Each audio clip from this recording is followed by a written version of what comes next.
एक ही चीज़ जानते थे कि फौजी का बेटा फौजी होना चाहिए, और बहुत ज़्यादा प्रेशर था मेरे ऊपर। क्या इसकी काउंटिंग और इसको मेंटेन रखने की परंपरा या कुछ सिस्टम है क्या, और अगर है तो वो क्या है, जिससे कि जो क्लेम है उस हिसाब से प्लांट्स को मेंटेन किया जाए? दोनों जलंधर के पेपर्स हैं। इन लोगों ने जो नाम लिखा वो पीपल बाबा कपूरथला रोड पे लगा रहे हैं, पीपल बाबा ने फगवाड़ा में लगवाए, पीपल बाबा ने वहाँ लगवाए। क्या हुआ फिर वो इतना हुआ कॉलेज में, यूनिवर्सिटी में, अब तो यहाँ तक हो गया मेरे मम्मी पापा मुझे पीपल बाबा बोलते हैं, वो भी मेरे को नहीं बोलते मेरा नाम।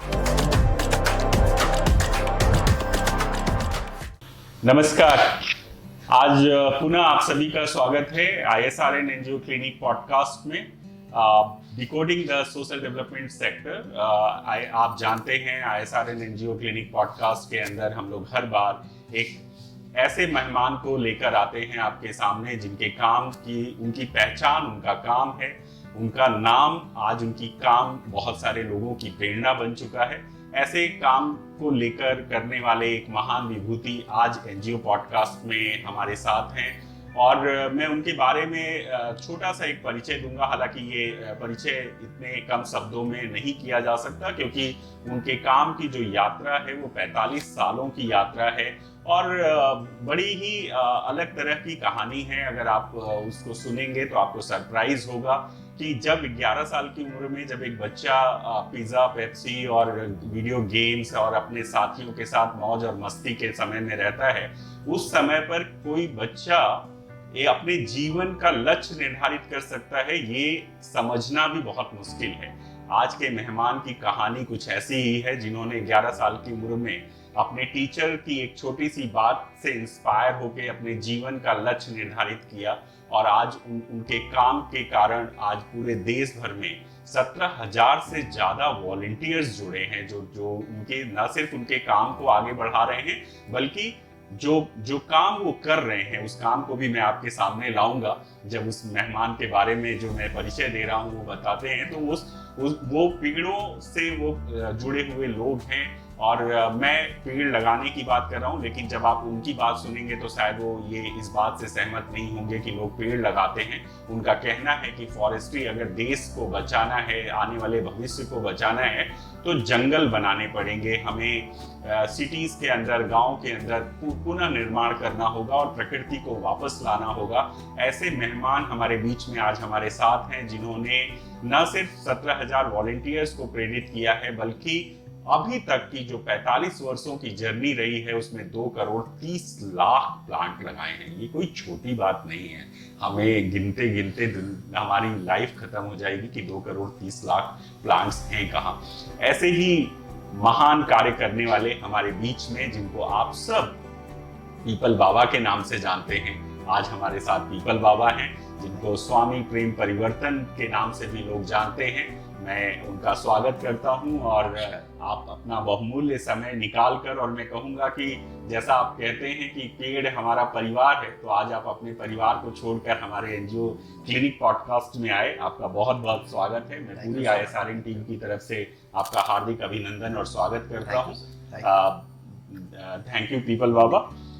पीपल बाबा, आप अपने बारे में हम सब आपसे सुनना चाहेंगे, लेकिन उससे पहले मैं आपसे जानना चाहूंगा कि ये पूरी जो जर्नी है, जो मैंने थोड़े से शब्दों में व्यक्त की है, जिसमें आपका नाम जो बहुत कम लोग जानते हैं कि स्वामी प्रेम परिवर्तन का जो असली नाम है, जो पेरेंटियल नेम है, वो आजाद जैन है। आजाद जैन जी से पीपल बाबा, और पीपल बाबा से स्वामी प्रेम परिवर्तन तक की जो यात्रा है वो कैसी रही, और उसके मुख्य अचीवमेंट्स अगर हम कहें, उपलब्धियां कहें, तो वो क्या है, प्लीज बताइए। हाँ, नमस्कार। पहले तो मैं अपने नाम के बारे में क्लैरिटी दे दूं कि आई वाज बोर्न एज आजाद जैन। मेरे फादर जैन परिवार से हैं, आर्मी में डॉक्टर थे। उस वक्त जब हम पैदा हुए वो कैप्टन थे, एंड ज़्यादातर वो बॉर्डर्स पे ही रहते थे। मैं अपनी मदर के साथ पंजाब यूनिवर्सिटी, बल्कि इनफैक्ट हम गर्ल्स हॉस्टल पंजाब यूनिवर्सिटी में वहीं पर पैदा हुए। तो उस वक्त हम आज़ाद जैन हमारा नाम था, क्योंकि जैन परिवार से थे। जैसे जैसे हम बड़े हुए तो 1977 के करीब हमारी जो नानी है वो बहुत स्पिरिचुअल बैकग्राउंड की थी। उनका बड़ा मन था कि मैं योग में जाऊं, उनका बड़ा मन था कि मैं सन्यासी बनूं, मैं मॉन्क बनूं। उनका अपना सपना था। तो उन्होंने मुझे एक आश्रम में मुझे लेकर गई थी, जहाँ पर मैं भी काफ़ी प्रभावित हुआ वहाँ के आचार्य जी से। और उन्होंने हमारा नामकरण जो है हमारे को दीक्षा में स्वामी प्रेम परिवर्तन हमारा नाम रखा, क्योंकि वो कहते थे कि हम किसी का सरनेम या वो हम नहीं लेके आना चाहते आश्रम के भीतर। तो एक तो ये छोटा सा पार्ट था। तो इसी तरह से फिर स्वामी प्रेम परिवर्तन मेरा लीगल नाम हो गया, जबकि मेरा बर्थ सर्टिफिकेट पे आज़ाद जैन है, लेकिन स्वामी प्रेम परिवर्तन मेरा लीगल नाम है। जो मेरा पासपोर्ट, मेरा आधार कार्ड, मेरा पैन कार्ड, मेरा वोटर आई कार्ड सब उसी नाम से है। अब आती है बात पीपल बाबा बीच में कहाँ से है। 11 साल की उम्र में जब हम एक स्पाइसेस एलिमेंट्री स्कूल में पढ़ते थे, वहाँ मेरी एक टीचर थी मिस विलियम्स करके, और वो मेरी क्लास टीचर थी 4th और 5th कक्षा में, 4th और 5वीं कक्षा में। तो 4th कक्षा में ही जब वो हमारी क्लास टीचर थी, वो हमें बर्ड्स बीज बटरफ्लाइज और मौसम के बारे में, पहाड़ों के बारे में, नदियों के बारे में, खलियानों के बारे में, फार्मिंग के बारे में, फॉरेस्ट्री के बारे में बहुत कहानियाँ सुनाती थी। वो पढ़ाती कम थी और इन चीज़ों के ऊपर ज़्यादा बताती थी। तो आई वॉज, बस क्या बोलो, अब जैसे इम्पैक्ट हुआ, इम्प्रेस हुआ। अब छोटे से बच्चे थे, दिमाग जो है, और हम लोग ना कैंटोनमेंट एरियाज़ में रहते हैं। तो कैंटोनमेंट एरियाज़ में जैसे आप जानते हैं कि वहाँ पर एक तो जगह बहुत होती है, स्पेस बहुत होती है। फादर का जो वहाँ पर किरकी मिलिट्री स्टेशन में उस समय पोस्टेड थे, वहाँ पर मिलिट्री हॉस्पिटल में एज ए पेडियाट्रिशियन वो डॉक्टर हैं। तो वहाँ पर ज़मीनें बहुत थी। मेरी टीचर हमें हमेशा बोलती थी कि बीज इकट्ठे करके लाओ स्कूल में। तो उन्होंने एक छोटा सा इको क्लब बनाया, give me trees eco club. वो ये जो गिव मी ट्रीज नाम भी है, जिस नाम से हमें पूरी दुनिया जानती है कि हम फाउंडर हैं गिव मी ट्रीज ट्रस्ट के, एक्चुअली वो टीचर का नाम दिया हुआ है, वो मेरा नाम दिया हुआ नहीं। तो उन्होंने वो इको क्लब बनाया, लेकिन समहाउ वो इको क्लब उस समय चला नहीं ठीक से। तो उनको ये लगता था कि ये जो बच्चा है, इसके ग्रीन थंब है, ये इसके ग्रीन हैंड्स हैं, ये बहुत उस चीज़ में इंटरेस्ट लेता है। तो वो मेरे साथ बहुत टाइम स्पेंड करती थी और वो मुझे हमेशा बोलती थी। उन्होंने एक बात कही एक दिन जो मेरे मतलब आई think it was a life changing thing for me sir. वो ये था कि देखो बेटा, डॉक्टर इंजीनियर तो कोई भी बन सकता है ना, अगर आपके पास रिसोर्सेज ठीक हों और अगर आप पढ़ाई में ठीक हैं, आप समय देते हैं, आप थोड़ी सी सिंसियरिटी के साथ काम करते हैं, तो आप IAS, IPS, ब्यूरोक्रेट, पॉलिटिशियन, आप CA, MBA, डॉक्टर, इंजीनियर, आप कुछ भी बन सकते हैं। लेकिन प्रकृति के लिए काम करने वाले फुल टाइम लोग नहीं है। अब ये जो चीज़ थी, अब उसमें तो ऐसा कोई करियर होता नहीं है, ठीक है। और दूसरी बात ये थी, उस समय एक चीज़ याद रखिए, climate change, sustainability, global warming जैसी वोकैबुलरी एग्जिस्ट ही नहीं करती थी। बहुत अच्छी। तो उन्होंने ये कहा कि हम इंसानों के लिए तो घर बना रहे हैं, सड़कें बना रहे हैं, कंक्रीट जंगल, ये पूरा उस वक्त नया नया अभी डेवलपमेंट का दौर शुरू हुआ था। सड़कें का चौड़ाकरण हो रहा था, पेड़ कट रहे थे हमारे सामने 400 साल पुराना पीपल का पेड़ या बड़ का पेड़, गूलर के पेड़, पिलखन के पेड़, शीशम के 200 साल पुराने पेड़, 100 साल पुराना नीम का पेड़ हम अपनी आंखों से कटते हुए देख रहे थे। लेकिन समझ नहीं आता था करो क्या। तो मैम ये ने फिर एक दिन जैसे गुरु मंत्र जैसे कोई देता है, ये उस तरह से उन्होंने हमें दिया। उन्होंने कहा देखो, वृक्षों की संख्या को बढ़ाओ। वो एक कीवर्ड उन्होंने हमें दिया, लाइफ चेंजिंग जो था वो था छाया। तो हम कहते थे अरे मैम गर्मी बहुत लग रही है स्कूल में, तो कहते चलो बाहर चलते हैं, छाया में बैठते हैं। तो वो पंखा नहीं चलाने देती थी, AC का तो जमाना ही नहीं था, तो वो पंखा भी नहीं चलाने देती, तो हमें बाहर लेके जाते थे। तो वो जो छाया वर्ड था ना, एक चीज समझ आए, तो वो कहते छाया से वृक्ष, छाया से पत्ते, छाया से कैनोपी, छाया से बायोडाइवर्सिटी, छाया से पक्षी, छाया से तितली, छाया से बीज, छाया। सो वो छाया वर्ड को लेके वो पूरी कथा करती थी।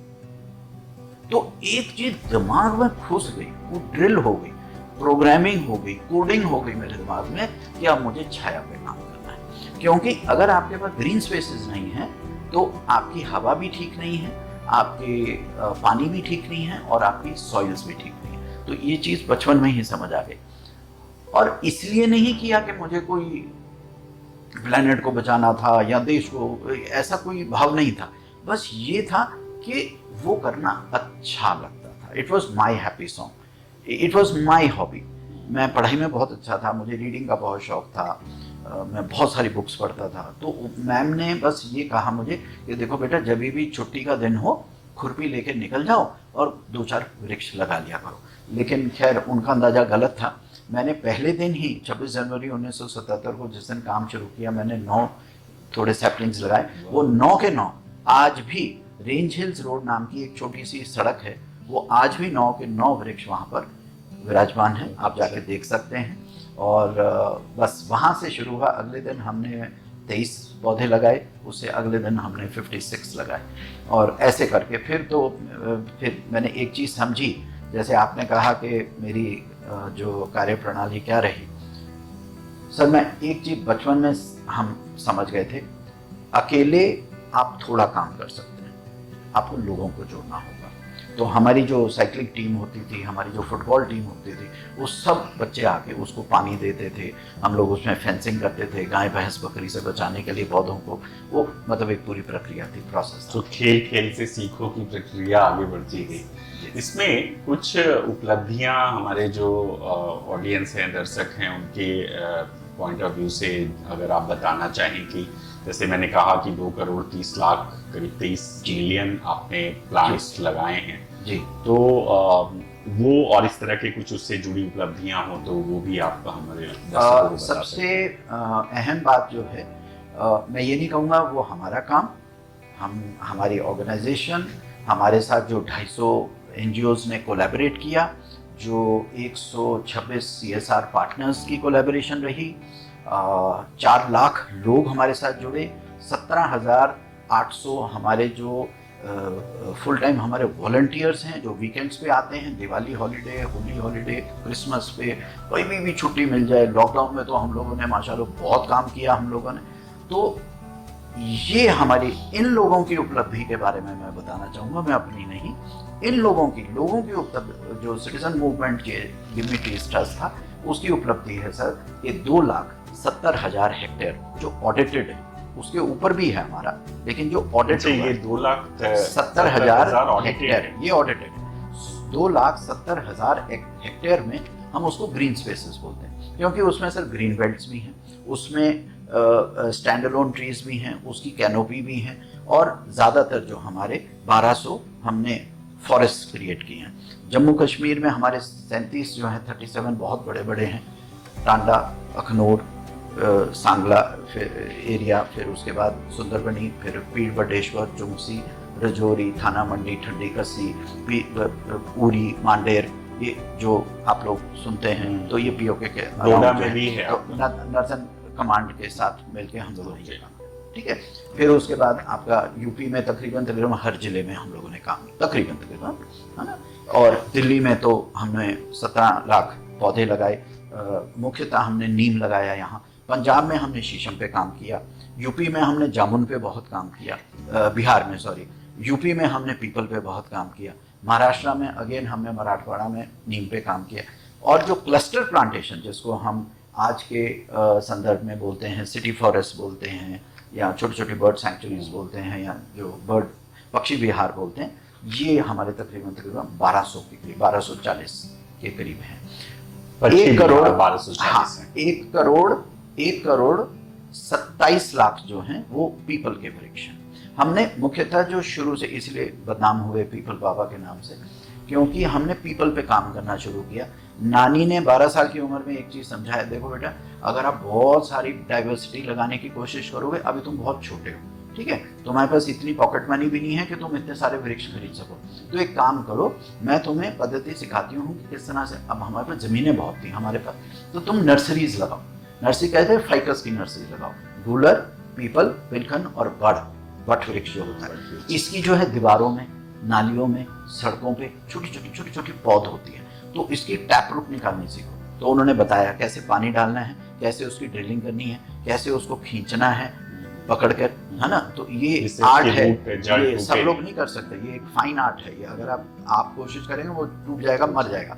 तो उसकी टैप रूट निकालनी है, उस टैप रूट को इमीडिएटली आपने एक छोटी पन्नी में ट्रांसफ़र करना है, उसमें मिट्टी खाद डाल के उसको 1 साल तक अपनी नर्सरी में रखना है, उसको बच्चे को बड़ा करना है कमर आपकी वेस्ट हाइट तक, फिर उसको जाके जंगल में, ग्रीन बेल्ट्स में, ग्रीन स्पेसेस में, पार्क्स में, PSUs में, यूनिवर्सिटी कैंपसेस में, कॉलेजेस में, स्कूल्स में, जहाँ पर भी कम्युनिटी स्पेसेस हैं, तालाबों के आसपास, कुओं के आसपास, वहाँ जाके लगाना है। तो ये हमारा मोडस ऑपरेंडी 25 साल तक चला, 25 ईयर्स तक मैं कंटिन्यूसली जो है, father being in the army एक बहुत बड़ा असर एडवांटेज था कि अलग अलग जोग्राफीज़ में, अलग अलग टेरिटरीज़ में, और थोड़े रफ टफ बच्चे थे क्योंकि फौजी के बच्चे थे, तो फादर भी हमेशा ये कहता है क्या है, मतलब चाहे बुखार हो, जुकाम हो, खांसी हो, कुछ हो, पर जाके पेड़ ज़रूर लगाना है, क्योंकि फादर का ये था कि आज कितना किया, वो तो जैसे फौज में बोलते हैं ना, कितना टास्क कंप्लीट किया, कितने लगाए, है ना।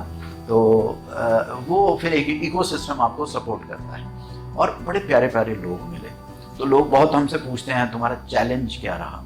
तो चैलेंज कुछ रहा ही नहीं, क्योंकि हमने तो वो काम किया जो हमें अच्छा लगता था, हमारे दिल को अच्छा लगता था, रूह को अच्छा लगता था, हमारी आत्मा को अच्छा लगता था।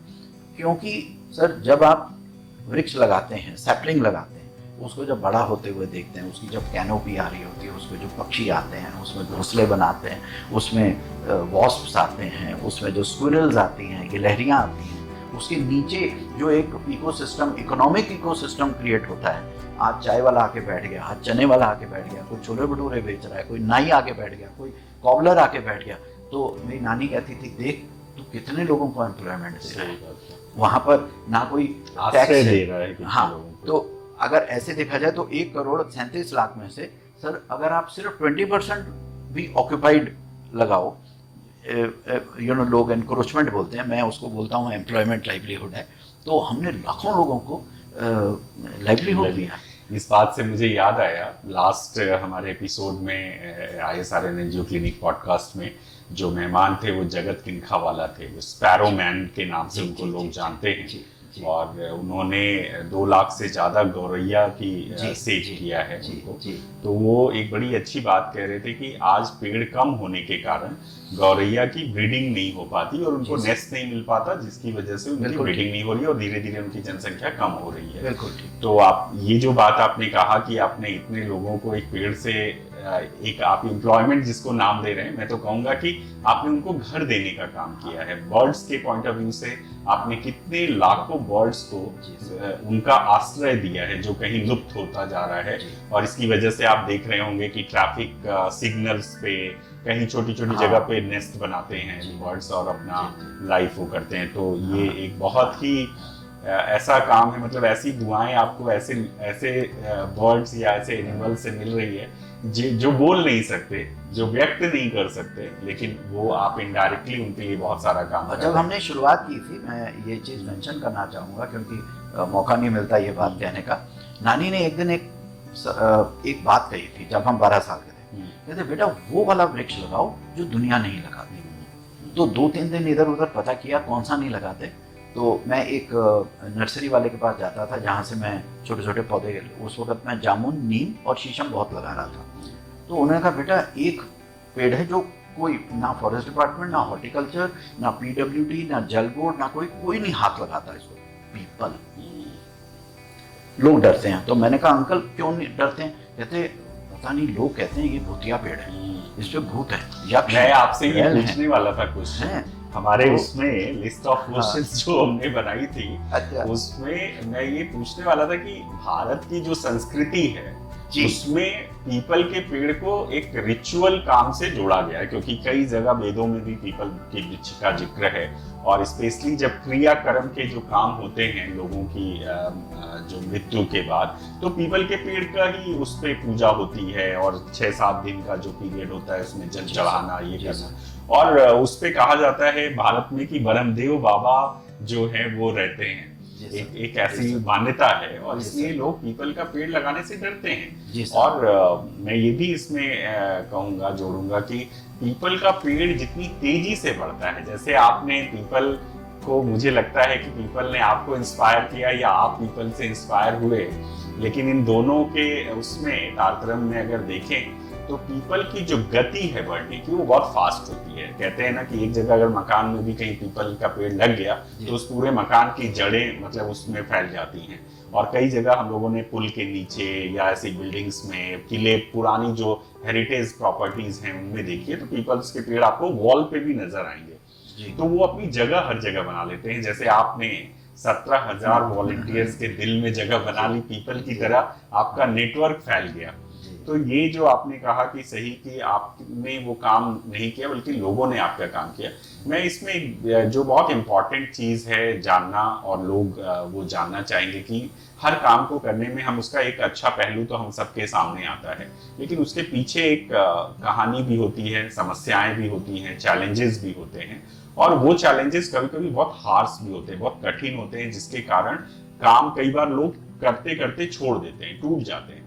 ऐसा कुछ आपके जर्नी में, कोई यात्रा में कोई ऐसा मोड़ आया या ऐसे कुछ चैलेंजेस आए जिसकी वजह से आपको कभी लगा कि यार ये काम बहुत टफ है? सर, जब मैं 20 साल का था तो उस वक्त मेरी पोस्ट ग्रेजुएशन ख़त्म होने वाली थी। मैं पूना यूनिवर्सिटी में पढ़ा था। ग्रेजुएशन मैंने इलाहाबाद यूनिवर्सिटी से की थी।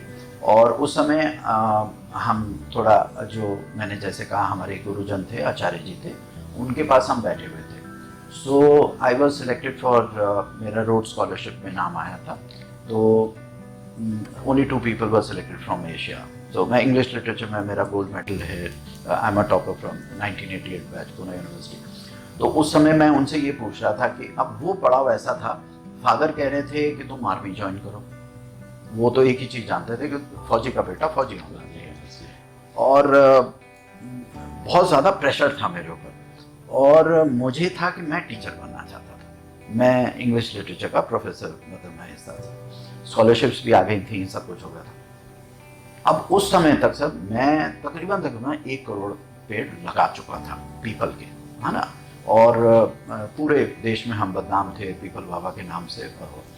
अब क्या हुआ, उन्होंने जो बात कही, और वो मैं दिन भी मुझे याद है, 14 जुलाई 1989, 14 जुलाई 1989 आचार्य जी ने एक बात कही। कहते हैं, परिवर्तन, कभी ये अहंकार मत करना कि तुमने पीपल को लगाया। दुनिया में कोई पीपल नहीं लगाता, पीपल महाराज ने तुमको चुना है। तो ये अहंकार कभी मत रखना, और तुम्हारे ऊपर है। अगर तुमको लगता है तुम्हारा करियर बन रहा है, तुम बाहर जाना चाहते हो, तो ठीक है। वो ऐसा झटका लगा कि नहीं, ये तो ये बात सही नहीं। तो बस जो भी हुआ वो अंदर की बात है। तो बस ऐसा लगा कि नहीं, उन्होंने जो ये बात कही ना कि प्रकृति ने तुमको चुना है अपने काम के लिए, बेटा तुम ये मत सोचो कि तुम बैठ के काम कर रहे हो। कितने लोग हैं जो फुल टाइम इस तरह काम कर सकते हैं, है ना। तो बस वो क्लैरिटी मिल गई। मैंने कहा मुझे यही करना है। तो मैंने फादर को आके कहा, कहते खाओगे क्या, लाइफ इनकम क्या है। मैंने कहा मुझे नहीं पता, मैं ट्यूशन पढ़ा लूंगा, मैं कुछ भी कर लूंगा, मैं कॉलेज में फ्रीलांस कर लूंगा, कुछ करूंगा। लेकिन अब आचार्य जी ने मुझे कह दिया, मुझे मेरे गुरु ने कह दिया, मुझे वृक्ष लगाने हैं, मुझे जंगल लगाने हैं, मुझे बायोडाइवर्सिटी के लिए काम करना है, मुझे पक्षियों के लिए, मुझे तितलियों के लिए काम करना, मुझे तो यही करना है। My parents were very very supportive. उन्होंने ही मुझे फिर फाइनेंशियली भी सपोर्ट किया। क्या तो बेटा तेरे को जो करना है तो कर। और नानी ने बहुत सपोर्ट किया। 98 में नानी ने शरीर छोड़ा था, और उन्होंने भी मुझे फाइनेंशियली बहुत हेल्प किया। और फिर तो उसके बाद जब कारवां बनता गया, लोग जुड़ते गए, तो कभी किसी रिसोर्स की कमी नहीं रही। तो कहते हैं कि पेड़ों का एक कुटुंब होता है, और आपके कुटुंब ने आपको पेड़ों की तरफ ले गए। ये एक इंटरेस्टिंग बात है। और भारत में अगर ऐसे सभी परिवारों में पेड़ लगाने की परंपरा और अपने बच्चों को पेड़ों की तरफ ले जाने की परंपरा अगर हो जाए, तो मुझे लगता है कि जो हम ग्रीन भारत और इस तरह के बहुत सारे कैंपेन अलग अलग नाम से करते हैं, शायद उनकी ज़रूरत ना पड़े और हम सब आगे बढ़ पाए। मैं एक technical question, being a development professional, और क्योंकि ISRN मेंबर ऑर्गेनाइजेशन सारी अलग अलग क्षेत्रों में बहुत अच्छे अच्छे काम कर रही हैं, तो ये समझना चाहता हूँ कि जैसे आपने आपके अचीवमेंट को अगर देखें, और आपका तो सर्टिफाइड है कि आपने 230 एकड़ 270 एकड़ में प्लांटेशन किया है। 2,70,000 हेक्टेयर, 2,70,000 हेक्टेयर में। हाँ, 1 hectare consists of 2.5 acre. Multiplied by 2.5, it's 5,17,500 एकड़, 5,17,500 एकड़ है जो सर्टिफाइड है, ऑडिटेड है। Very nice. हाँ। तो ये जो इतना आपने तो प्रॉपरली साइंटिफिकली उसको प्रमाणित किया है कि हमने ये काम किया है, लेकिन हम सुनते आ रहे हैं बचपन से कि प्लांटेशंस ड्राइव चल रही हैं, बहुत लोग प्लांटेशंस कर रहे हैं और हर कोई क्लेम करता है कि मैंने इतने लाख पेड़ लगाए, इतने किए। क्या इसकी काउंटिंग और इसको मेंटेन रखने की परंपरा या कुछ सिस्टम है क्या, और अगर है तो वो क्या है, जिससे कि जो क्लेम है उस हिसाब से प्लांट्स को मेंटेन किया जाता है? क्यों मैं ये क्वेश्चन क्यों आपसे पूछ रहा हूँ, क्योंकि मुझे आपके जब हमारी रिसर्च टीम ने आपके बारे में सब कुछ डेटा इकट्ठा करे थे, तो उसमें मुझे सबसे ज्यादा जो एक बात अपील की कि आप सिर्फ प्लांटेशन नहीं करते हैं, आप सिर्फ फॉरेस्ट खड़े नहीं करते बल्कि उनका मेंटेनेंस भी करते हैं, और इसीलिए आप कहते हैं कि हम प्लांटेशन नहीं करते, हम सर्वाइवर हैं, हम प्लांट्स को सरवाइव करते हैं। तो ये बात मुझे टच की, बहुत ये अच्छा लगा कि आप बीइंग इन सर्वाइवर, आपने पेड़ों को एक जिंदगी नर्चरिंग का जो काम है, परिवार की तरह पालने पोसने का काम है, वो आपने किया, और आपके 17,000 वॉलंटियर्स भी इसी एम के साथ जुड़ते हैं कि आप उनको 3 साल मेंटेन करोगे, उनको केयर करोगे। तो ये काम, ऐसा काम करने की परंपरा या कोई साइंटिफिक मेजरमेंट का कुछ प्रोविजन है क्या भारत में? This is a very good question, very good question. I am happy ये है, बल्कि हम तो ये चीज़ सरकारों को भी, फॉरेस्ट डिपार्टमेंट को भी कहते हैं, never count a tree till it is 5 years old। जैसे हम जो आपको फिगर दे रहे हैं, 2 करोड़ 37 लाख वृक्ष, ये वो हैं जो 5 साल से ऊपर के वृक्ष हैं, जिनकी कैनोपी आ चुकी है, जो सर्वाइविंग है। देखिए हमारा काउंट क्या चलता है, गलती कहाँ होती है कि आज प्लांटेशन ड्राइव हुई, किसी ने सैपलिंग लगाया, हम उसको काउंट करते, वो नहीं आप काउंट कर सकते। वो उसके बाद तो ना जाने कितना कुछ होगा, फ्लडिंग होगी, मौसम बदलेंगे, रूट रॉट डिजीज आ जाएगी, 50% आपकी डेथ रेट होगी, फिर सर्वाइवल होगी, फिर रिप्लेसमेंट होगी। 5 साल तक आप कभी भी किसी भी पौधे को लगाने के बाद उसकी प्लीज काउंटिंग मत कीजिए। हमारा जो प्रिंसिपल है वो ये है, हम वही काउंट करते हैं जो हमारा बच्चा 5 साल बड़ा होता है। सिंपल सी चीज है, क्योंकि 5 साल में वो एक हेल्दी पेड़ होगा। जो बकरी भी खड़े होके फिर उसकी कैनोपी नहीं खा सकती, गाय अपनी गर्दन उठा के भी उसको नीचे खींच नहीं सकती, भैंस उसके पास जाएगी नहीं, मतलब छाया में बैठेगी लेकिन उसको डिस्ट्रॉय नहीं कर, नील गाय उसको डिस्ट्रॉय नहीं कर सकती, और वो हेल्दी होता है। आप जो खड़ी हुई चीज है उसी के बारे में तो आप काउंटिंग करेंगे। ये तो वो बात हो गई, आज आपने एक ईंट रखी और आपने उसको बिल्डिंग कह दिया, नहीं, गलत। जब बिल्डिंग बन जाएगी, खड़ी हो जाएगी, तभी तो आप उसको बिल्डिंग कहेंगे। तो मेरा ये मानना है, एज अ पॉलिसी गवर्नमेंट को ये रूल बनाना चाहिए और ऑडिट होना चाहिए इस चीज का। हर 5 साल में एक ऑडिट होना चाहिए, जैसे हम लोग पॉपुलेशन सेंसस करते हैं। अगर किसी एनजीओ ने ये क्लेम किया, और ये बहुत जिम्मेदारी से, मैं रिस्पॉन्सिबिलिटी से मैं ये कहना चाहूंगा, क्योंकि हम देखते हैं क्या हो रहा है जमीनी उस पे। अगर एक ऑर्गेनाइज्ड एक एनजीओ है जो रजिस्टर्ड है गवर्नमेंट के साथ, अगर वो ये कहता है कि हमने 1000 पेड़ लगाए, और 1 साल बाद वो, या जब अगर उसकी मॉनिटरिंग होती है, ऑडिट्स होते हैं, या 2 साल बाद होते हैं, अगर वो 1000 पेड़ नहीं पाए जाते हैं, तो प्लीज एक पॉलिसी लेवल पे एक पेनल्टी होनी चाहिए। जब तक आप उसको पेनलाइज नहीं करेंगे कि आप गलत इंफॉर्मेशन दीजिए ना, है ना, तो अगर हम 2000 सैपलिंग भी लगाते हैं, हम रिकॉर्ड पे 1000 लिखते हैं, क्योंकि आपका सर्वाइवल का वो रहेगा, वो तो होगा। और आइडियल क्या है, जो CSR के अंदर होता है वो 3 साल बाद काउंटिंग होती है, 3 years के बाद हमारे एक्सटर्नल ऑडिट्स होते हैं। पहले तो इंटरनल ऑडिट्स चलते हैं, क्वार्टरली ऑडिट्स होते हैं, आजकल तो मंथली भी होना शुरू हो गया है, क्योंकि गवर्नमेंट के कुछ ऐसे रूल्स एंड रेगुलेशंस आ गए। सो मैं अपने सब एनजीओ ब्रदर्स एंड सिस्टर्स को ये कहना चाहूँगा कि जितने भी कोलैबोरेशंस में हैं, सब लोग हैं, प्लीज़ अपना मापदंड जो है उसको रिव्यू कीजिए। जिस दिन आपने लगाया उस दिन मत काउंट कीजिए, है ना, कम से कम। चलो हम 5 साल बाद करते हैं, आप कम से कम 2 साल बाद कीजिए। At least give it a period of 2 years for the plant to grow, and then you should count it. इसमें एक चीज और जोड़ के मैं पूछना चाहूंगा, शायद आप उसको बता पाए कि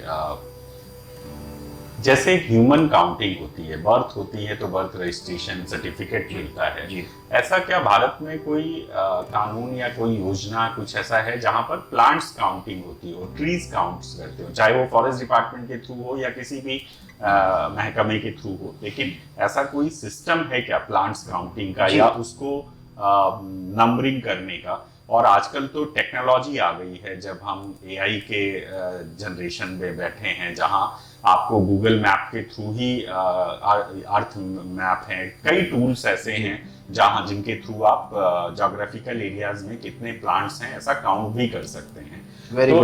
तो इस तरह का क्या इसमें दो सवाल हैं कि क्या एक तो सिस्टम या योजना स्कीम है और दूसरा क्या टेक्नोलॉजी का उपयोग हो रहा है क्या? पहली बात है कि आज तक क्या हो रहा है कि जो लोकल अथॉरिटीज हैं, चाहे डीएफओ लेवल पे हैं, म्यूनिसिपल कॉर्पोरेशन या अथॉरिटी लेवल पे, वो इंडिविजुअल ट्री सेंसस करते हैं। I somehow am not in favour होता है। मैं मानता हूँ कि अब वो ज़माना निकल गया।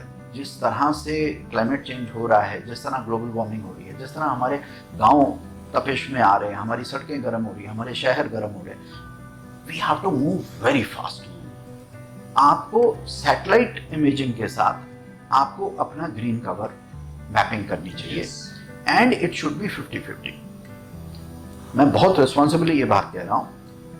हमने ये चीज़ देखी है क्योंकि मैं भी काफ़ी कंट्रीज घुमा हूँ और एक चीज़ देखी है कि जहाँ जहाँ डेवलपमेंट हुई है, जहाँ पर उन्होंने ग्रीन स्पेसेस अपनी प्रोटेक्ट करके रखी हैं, वहाँ तो wellness index, happiness index, health index बहुत अच्छा रहा। डेवलपमेंट के चक्कर में जहाँ डिफॉरेस्टेशन हो गई, ग्रीन स्पेसेस को आपने साइड पे कर दिया, ये सोच के हम बाद में लगा लेंगे, वहाँ पर बहुत बड़ा नुकसान हुआ है हेल्थ को। फिर वो भी तो एक इन्वेस्टमेंट है, वहाँ पर भी तो गवर्नमेंट को पैसा खर्च करना पड़ेगा, है ना? राइट। ओके, सो मेरा ये मानना है 50% ह्यूमन एक्टिविटी के लिए रखिए आप। हर रिश्ता जो 50-50 होता है वो चल जाता है।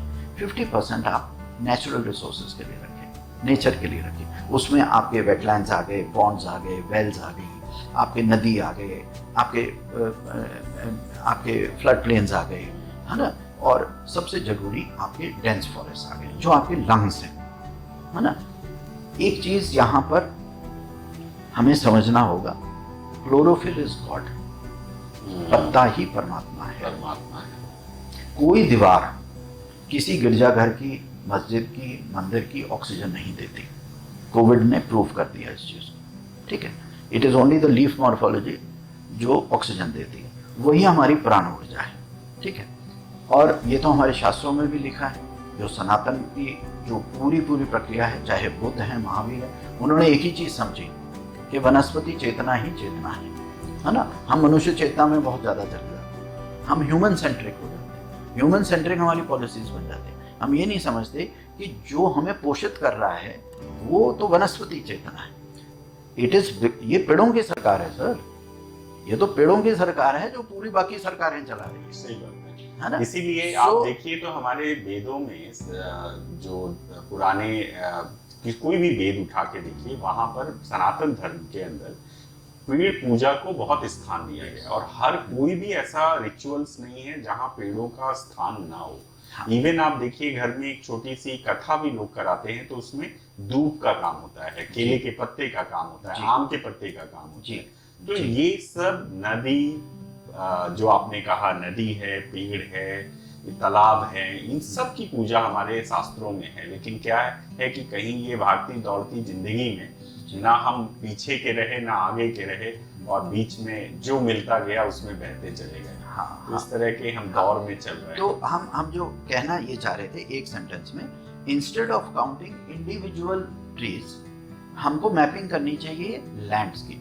जैसे हमसे कोई पूछता है आपने दिल्ली एनसीआर में कितना काम किया, तो हम दावे के साथ हमने 2000 एकड़ पे काम किया, ठीक है? अब उसमें क्या, हमने तालाब भी बनाए, उसमें ग्रासलैंड्स भी हैं, उसमें ग्रासेस भी किए, श्रब्स भी किए, मेडिसिनल प्लांट्स भी किए, स्मॉल ट्रीज भी किए, बिग ट्रीज भी किए, कैनोपी ट्रीज भी किए, फ्रूटिंग ट्रीज भी किए, फ्लावरिंग ट्रीज भी किए, है ना?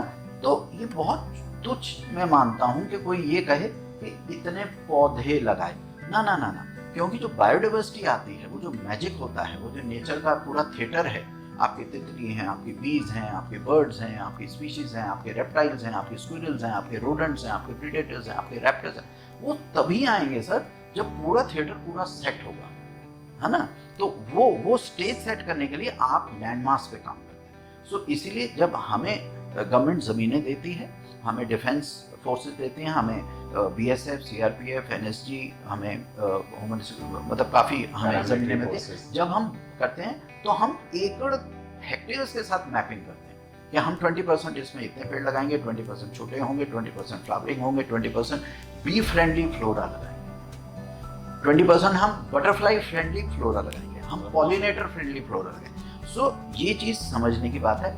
ट्री प्लांटिंग बहुत ही उसकी डेफिनेशंस को डिफाइन करना पड़ेगा। And I think tree plantation ना कह के गवर्नमेंट को पॉलिसी में बायोडाइवर्सिटी जो कीवर्ड है उसको लाना होगा। और प्लांटेशन वर्ड तो हटा ही दीजिए सर, इसको मेंटेनेंस में लेकर जाइए। The compulsory thing should be maintenance for a period of 3 to 5 years। 3 years इसलिए हम कहते हैं क्योंकि वो CSR का मैंडेट है। 3 साल के बाद तो वो चले जाते हैं, फिर हम अपनी जेब से उसको मेंटेन करते हैं, क्योंकि हमारा जो अपना धर्म है, हमें तो स्पिरिचुअलिटी इन एक्शन, हमारी नानी ने एक ही बात कही, याद रखना परिवर्तन, अगर एक भी वृक्ष मरा तो इसका जो पाप है तुम्हें 7 जन्म तक मिलेगा। तो हमारे लिए सर्वाइवल बहुत जरूरी होता है। हम अपने जो हमारे पेड एम्प्लॉयज भी हैं, हमारी जो लेबर भी है, वो भी जानती है कि तनख्वाह तभी मिलेगी, बस ये है कि हमारे बच्चों को कुछ नहीं होना चाहिए, हमारे पौधे बिल्कुल से। तो survival, maintenance and long term consistent उसकी मेंटेनेंस जो है उस पर फोकस होना चाहिए। ट्री प्लांटेशन ये वो तो 2 घंटे का इवेंट होता है, सही बात, उस पर तो फोकस ही नहीं होना चाहिए। एकदम आपने सही कहा कि अगर परिवार की तरह हिस्सा, पेड़ों को भी परिवार का हिस्सा मानकर अगर उनको पालने पोसने की जो परंपरा है, अगर उसको हम आगे बढ़ाएं तो शायद हर व्यक्ति अपने बच्चों की तरह प्लांट्स को भी बड़े होने तक पूरी केयर करेगा और उसको जो भी चीजें चाहिए वो दे सकेगा, और शायद प्लांट फिर उनको जो चाहिए वो मिल पाए। क्योंकि लोग ये भूल रहे हैं कि हम तो अपने आप में सक्षम हैं और बिना किसी मदद के हम जी रहे हैं। वो ये भूल जा रहे हैं कि उनके बगल में जो प्लांट लगा है, जो पेड़ लगा है, वो उनको हवा और पानी दे रहा है, जिसकी वजह से वो आगे चल रहे हैं। तो ये एक बहुत अच्छी सोच है, और इस सोच के साथ जो आप काम कर रहे हैं, मुझे लगता है कि आने वाले समय में अभी लोग जो 17,000 प्रेरित हुए हैं वो संख्या 1,70,000 में भी जाएगी, और बाद में हर कोई इस परंपरा से जुड़ेगा, ऐसा मेरा मानना है। मैं इस क्योंकि आप जानते हैं ISRN एक नेटवर्क ऑर्गेनाइजेशन है, 800 से ज़्यादा संस्थाएं हमारी सदस्य हैं। मैं उस बात को ध्यान में रखकर, क्योंकि NGO ये क्लिनिक का फॉर्मेट भी इसीलिए डेवलप हुआ है कि हम अपनी सदस्य संस्थाओं को उनकी कैपेसिटी बिल्डिंग कर सकें, उनको नए मैंडेट के साथ क्लब कर सकें, जोड़ सकें। तो बीइंग डेवलपमेंट ऑर्गेनाइजेशन, अगर मैं पूछूं कि पीपल बाबा, स्वामी जी, अगर हमें संस्था के साथ इस जो ट्री मेंटेनेंस ड्राइव है, मैं प्लांटेशन अब शब्द को हटा रहा हूँ, ट्री मेंटेनेंस ड्राइव है, इसको अगर हम अपने काम के साथ जोड़ पाएं तो क्या कैसे कर सकते हैं? एक सवाल तो ये है। दूसरा कि क्या उसके लिए कुछ योजनाएं, कुछ कार्यक्रम या कुछ फंडिंग मैकेनिज्म भी अवेलेबल है क्या, जिसको वो रिसोर्स की तरह पूल करें और इस ड्राइव में आपके साथ जुड़ जाएं? जी, एक तो गवर्नमेंट की पॉलिसीज इस वक्त काफ़ी पॉजिटिव हैं। गवर्नमेंट हमेशा ग्रीन स्पेसेस के बारे में बात कर रही है, क्लाइमेट एक्शन पे बात करती है, सस्टेनेबिलिटी बात करती है। So I think it will be nice अगर हमारे जो बाकी NGO फ्रेंड्स हैं और बाकी ऑर्गेनाइजेशंस भी, बल्कि मैं तो आह्वान देता हूँ कॉर्पोरेट्स को भी, कंपनीज को, जिनके पास थोड़ा सा फिलैंथ्रोपिक फंड है, कि आप बाकी सब कुछ कीजिए। देखिए, स्कूल्स में डालते हैं, एजुकेशन में डालते हैं, पॉवर्टी एलिविएशन में डालते हैं, आप जो भी कुछ करें, प्रकृति के लिए थोड़ा सा एक फंड होना चाहिए। मैं तो उसको प्रकृति फंड ही बोलूँगा, है ना। हम ना एनवायरनमेंट और क्लाइमेट एक्शन, सस्टेनेबिलिटी, ऐसे कुछ जैसे कोई थर्ड पार्टी के बारे में हम बात कर रहे हैं, ये हम हैं, हमारा इकोसिस्टम है। अगर हम अपने इकोसिस्टम पे काम नहीं करेंगे, बाहर का वास्तु ठीक नहीं करेंगे सर, तो हमारा अपना वास्तु ठीक नहीं हो सकता। बहुत अच्छी बात है ना। तो ये हमारी जैसे नाभि है, प्रकृति हमारी नाभि, हम वहीं से उतरे हैं। और आज से तो कई साल पहले हम जंगलों में ही तो रहते थे, पेड़ों पे ही तो रहा करते थे, वहाँ से नीचे उतर के फिर हंटर गैदरर्स हुए, सिविलाइजेशन हुई, हम नदियों के किनारे वाटर रिसोर्स के पास आए, वहाँ पर हमने छोटे छोटे अपने ट्राइबल वो बनाए, गुट बनाए, फिर हमने शहर बसाए, गांव बसाए। तो हमको ये समझना बहुत ज़रूरी है कि हम प्रकृति से ही जन्मे हैं, प्रकृति को अपने पास रखना पड़ेगा, बगल में रखना पड़ेगा। अब एक छोटा सा एग्जाम्पल उदाहरण देता हूँ। हम अभी पर्थ गए थे, वेस्टर्न ऑस्ट्रेलिया, वहाँ पर मुझे बहुत प्यारी एक चीज़ लगी। वहाँ पर हम मेयर साहब से भी मिले थे, तो बड़े प्रेम से उन्होंने एक चीज़ कही, हम हर 1400 सिटीजन्स के लिए 4 एकड़ लैंड, 1400 सिटीजन, 1400 घरों के लिए हम 4 एकड़ लैंड की कंपल्सरी नेचर रिजर्व बनाते हैं, जिसके अंदर पानी होना चाहिए, वहाँ की माइग्रेटरी बर्ड्स के लिए सुविधा होनी चाहिए, वहाँ पर छोटे मोटे एनिमल्स की सुविधा होनी चाहिए, वॉकिंग एरिया, कम्युनिटी स्पेस है। तो कम्युनिटी ग्रीन्स के ऊपर बहुत काम होता है। तो आपको ये मैपिंग करनी हमारे, देखिए India is a growing population, हम ऑलरेडी चाइना के आगे निकल चुके हैं, हमारी 40 मेट्रोपॉलिटन एरियाज हो गए हैं, वो अभी 200 हो जाएंगे कुछ सालों के अंदर सर। तो बहुत ज़रूरी है इस पॉपुलेशन को हेल्दी रखना। एनवायरमेंट इज नॉट समथिंग, बल्कि मेरा बस चले, मैं तो इसको मिनिस्ट्री ऑफ हेल्थ में डालता हूँ। मैं एक बात कह रहा हूँ, अपना पर्सपेक्टिव होता है, क्योंकि सर हॉस्पिटल बनाने से अच्छा आप जंगल बनाइए, क्लिनिक बनाने से अच्छा है आप ग्रीन स्पेसेस, आपका बजट कंपनसेट हो जाएगा, हेल्थ बजट कंपनसेट हो जाएगा। और सच बात बताऊं, पैसे की नहीं, इंटेंशन की जरूरत होती है, पैसे की नहीं है। लोग हमसे बहुत क्वेश्चन पूछते हैं, अभी आपने जैसे पूछा फंडिंग कैसे होती है, there is no substitute to hard work. अगर आप में जुनून है, आप मजे मजे में वो काम कर रहे हैं ना, तो उस मजे को चखने के लिए 1000 आदमी इकट्ठा हो जाता है। अब आप पूछेंगे हम लोग कैसे प्रोजेक्ट स्टार्ट करते हैं, हमारे पास ऐसे ऐसे विल्डरनेस में प्रोजेक्ट्स होते हैं जहाँ पर कोई फंडिंग नहीं होती, कुछ नहीं होती। हम लोग अपना फावड़ा लेके, खुरपी लेके, तसड़ा लेके वहाँ खड़े होकर काम शुरू करते हैं। गाँव वाला आता है, साहब क्या कर रहे हो?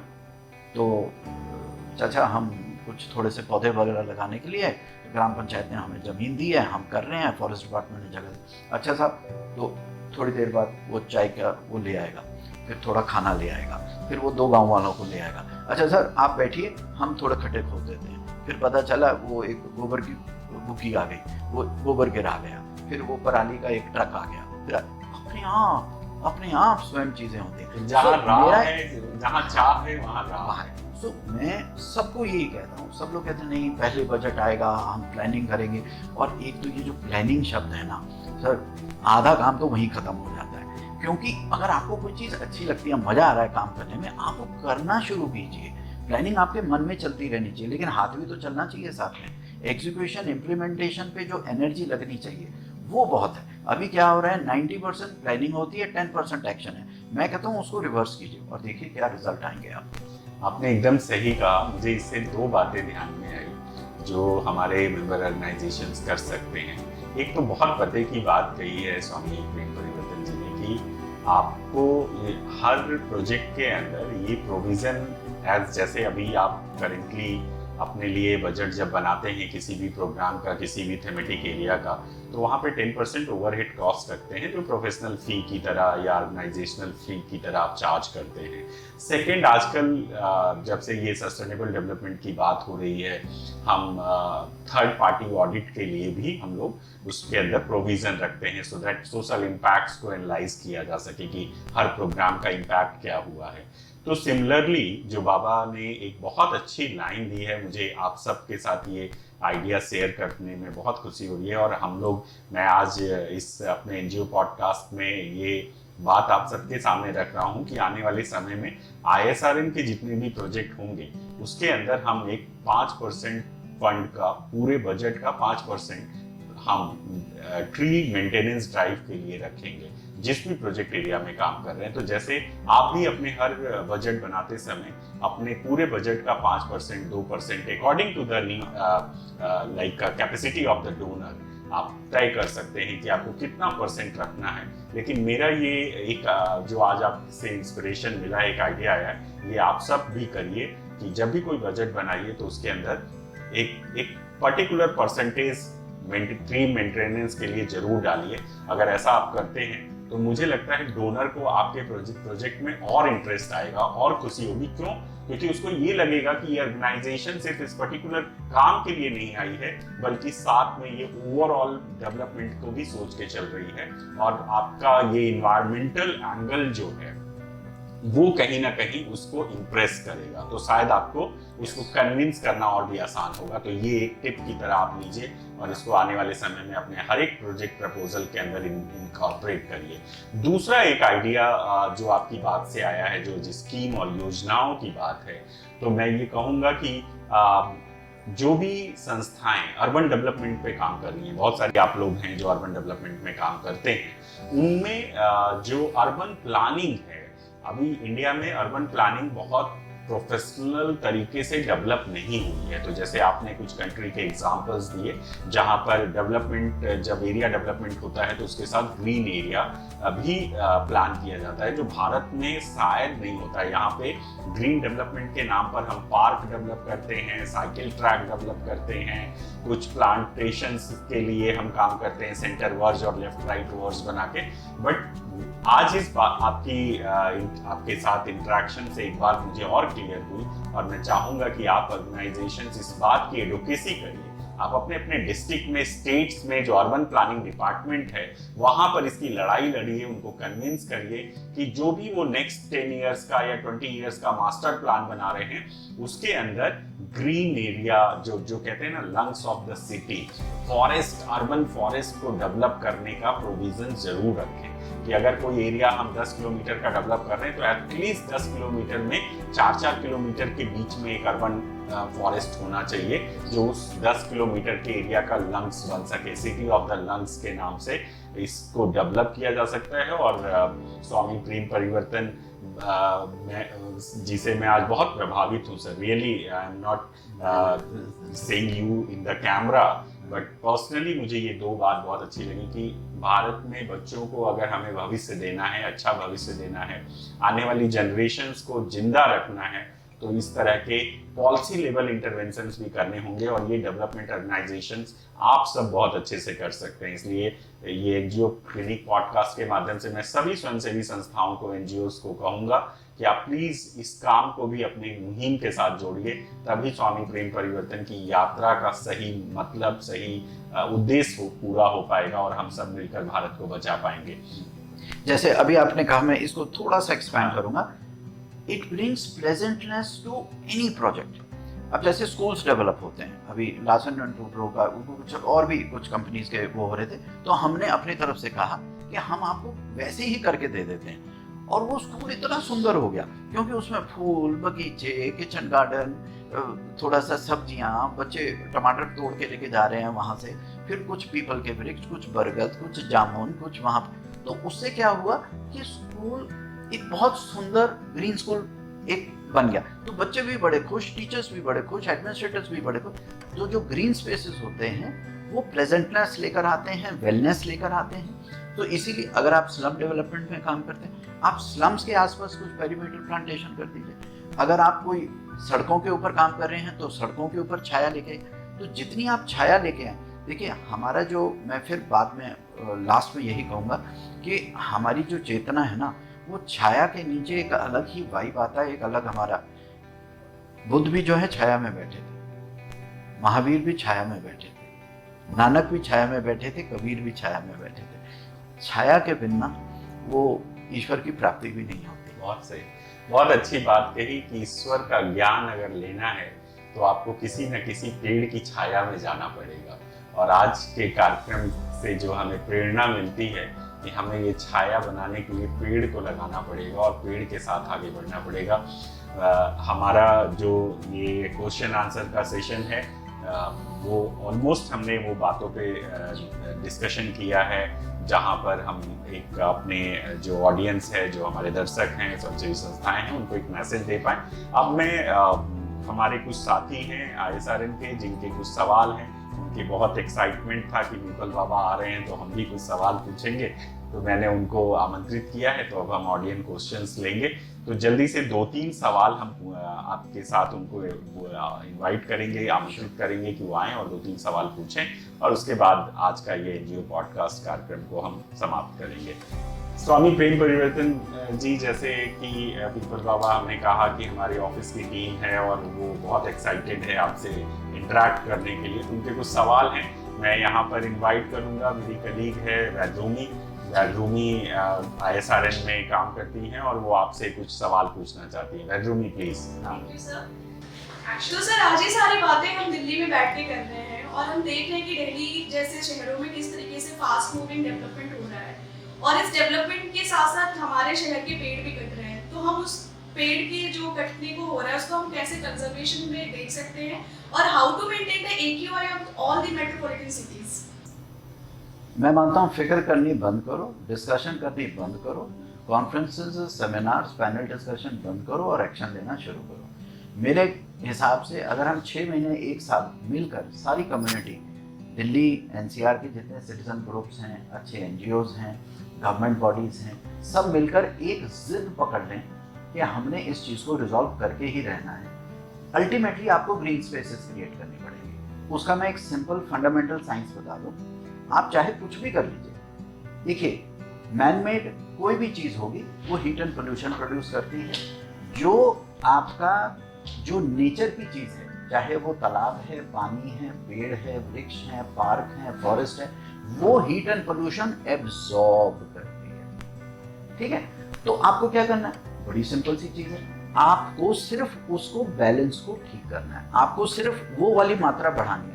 जो नेचुरल गॉड मेड चीजें हैं, जो प्रकृति की चीजें हैं, उनकी संख्या को बढ़ा दो, प्रॉब्लम सॉल्व। ये हवा, पानी और मिट्टी, ये तो डिपेंडेंट है प्रकृति के।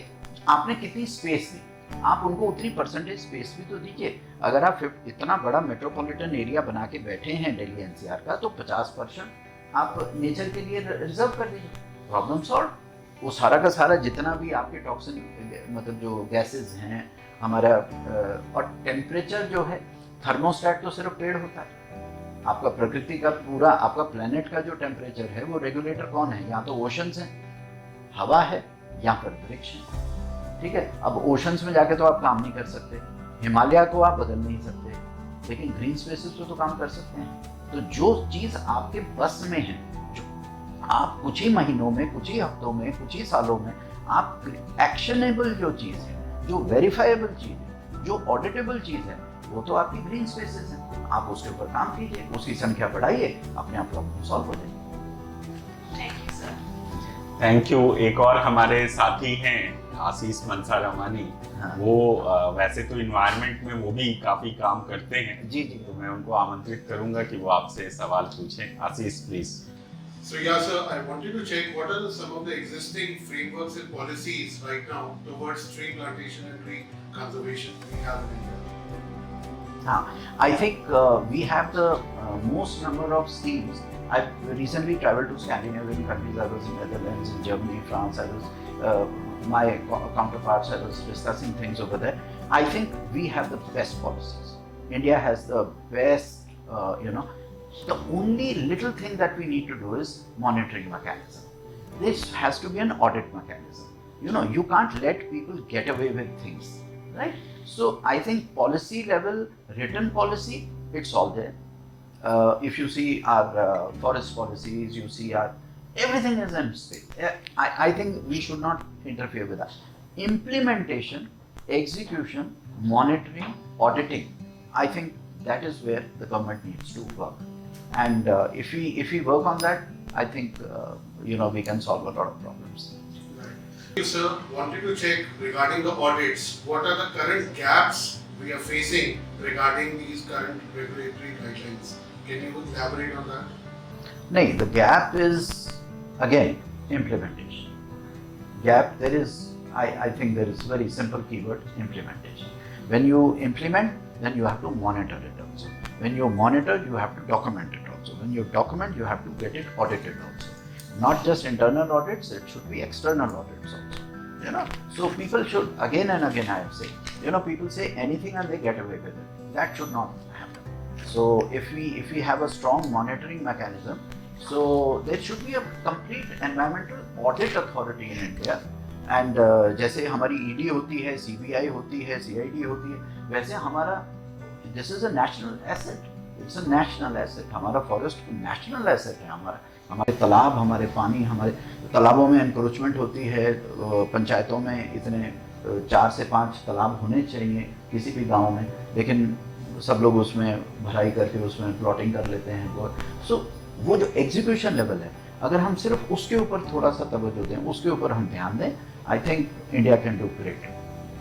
Thank you so much. Thank you. बहुत अच्छी बात कही स्वामी जी आपने, और मुझे पूरी उम्मीद है कि आज हम ISRN एनजीओ क्लिनिक पॉडकास्ट के माध्यम से जो आपका हमें एक नॉलेज इन्हेंसमेंट हुआ है, जो एक कुछ नई बातें जो हम सब जानते थे कहीं ना कहीं, लेकिन कट इन पीसेस में उसको असेंबल्ड नहीं कर पाते थे, आज आपने ये इंटरेक्शन के थ्रू बहुत सारे मैसेजेस दिए हैं। और मुझे पूरी उम्मीद है कि आने वाले समय में हमारी मेंबर ऑर्गेनाइजेशंस, एनजीओज और जो भी लोग इस पॉडकास्ट को देखेंगे, सुनेंगे, वो जरूर आपसे प्रेरित होंगे, आपके काम से प्रेरित होंगे। आने वाले समय में भारत हरित भारत के नाम से जाना जाएगा, और यहाँ लोग देखने आएंगे कि मेंटेनेंस कैसे होता है। प्लांट लगाना, जैसे पीपल बाबा ने कहा, प्लांट्स लगाना बड़ी बात नहीं है, प्लांट्स को पालना, पोसना और उसको जीवन देना बड़ी बात है। तो आने वाले समय में वृक्ष हमारे साथी होंगे, हम उन सबको मिलकर अपने साथी की तरह आगे बढ़ाएंगे। इस उम्मीद के साथ मैं आज का बहुत बहुत आभार प्रकट करता हूँ, अभिनंदन करता हूँ कि आप अपना बहुमूल्य समय निकाल के आए एक चीज कहना चाहूंगा, पॉडकास्ट का हिस्सा बने। बहुत धन्यवाद। Thank you. आप प्लीज कुछ कह रहे थे। हाँ, मैं ये कहना चाह रहा था, planning, conceptualising, ideation is not a magnet. जो चुंबक होता है वो आपका एक्शन होता है। आप एक्शन कीजिए, आपकी प्लानिंग, आइडिएशन, कंसेप्चुअलाइजिंग के लिए बहुत लोग आपसे जुड़ जाएंगे, वो आपका सब कुछ करवा देंगे। आप एक्शन पे ध्यान दीजिए, और यहीं पर जो हैं बहुत सारे लोग मार खा जाते हैं, वो एक्शन के ऊपर ध्यान नहीं देते। हम लोग बहुत समय जो है, बहुत एनर्जी इन्वेस्टमेंट हम ना प्लानिंग में, प्रपोजल्स में, इन चीज़ों में करते हैं। मैं सब, क्योंकि हमारे जितने भी मेंबरान हैं हमारे एनजीओज में हैं, ये चीज़ ये थोड़ी सी बीमारी मैं देखता हूँ सब लोगों में, कि वो 6-6 महीने, 1-1 साल प्लानिंग करते रह जाते हैं। मैं समझता हूँ कि अगर आप 6 हफ्ते एक्चुअली फील्ड पे काम कर देंगे, आपको उसकी ज़रूरत नहीं होगी। पेपर वर्क के लिए तो बहुत सारे लोग आप हायर करके उनको पेपर वर्क करवा सकते हैं, लेकिन आप एक्शन तो कीजिए पहले। बहुत अच्छी बात है। मतलब एक्शन ही है जो हमारे सारे कहते हैं ना, उसको पिरोने का काम करता है किसी भी। तो first do the action, take the action, and then you can get the result. So इस सोच के साथ हम आगे बढ़ेंगे, और एक बार फिर से पुनः आपका बहुत बहुत हार्दिक आभार, अभिनंदन और धन्यवाद कि आपने अपना समय दिया, आप आए। और मुझे पूरी उम्मीद है कि आप सबको ये पॉडकास्ट पसंद आएगा और आप इस पॉडकास्ट से जुड़े रहेंगे। आपके एनजीओ क्लिनिक का उद्देश्य ही आपके साथ जुड़े रहना, और आपको हर महीने कोई ना कोई इस पॉडकास्ट के माध्यम से एक नई विभूति से परिचय कराना है। आज सब आपने हमारे साथ आए, जुड़े, आप सबने अपना समय दिया, इस सब के लिए आपको बहुत बहुत धन्यवाद। Thank you. नमस्ते।